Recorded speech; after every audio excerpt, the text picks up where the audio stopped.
እፎይ እፎይ እፎይ እፎይ እፎይ ሁሉም ቦታ እፎይ ነው። እስኪ ፍርድ ለእናንተ እንተው።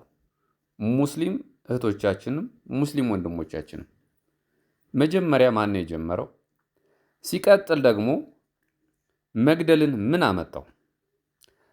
መወያየት ካለብን በጠረጴዛ ዙሪያ መወያየት። እናንተ መጽሐፍ ቅዱስ ይዛችሁ እኛም እፎዮችም መጽሐፍ ቅዱሳችንን ይዘን ቁርአናችሁንም ይዘን መጽሐፍ ቅዱሳችንንም ይዛችሁ እስኪ ኑ እንወያይ። መግደል ምን አመጣው? ቢስሚላህ አብ ወለኢብን ወሩሃል ቅዱስ አላህ ዋህድ አሜን። በክርስትና ውስጥ አጋንንት ይባረራል። በእስልምና ውስጥ ደግሞ አጋንንት መስጊድ ገብቶ ይሰግዳል። ሙስሊም ጂኒዎች አሉ ቢባል ትክክል አሉ፣ ይገባሉ መስጊድ ይሰግዳሉ። መስጊድ እንግዲህ በእስልምናው ዓለም ውስጥ ቅዱስ ቦታ ነው፣ የተከበረ ቦታ ነው። ለአምላክ ሙስሊሞች አምልኮአቸውን የሚፈጽሙበት ቅዱስ ቦታ እንደሆነ ይታመናል። የት? መስጊድ። እዚህ መስጊድ ውስጥ ነው እንግዲህ አጋንንት ከሙስሊሞች ጋር አብሮ ገብቶ የሚሰግደው። እፎይ የሚባለውን በተገኘበት ይገደል።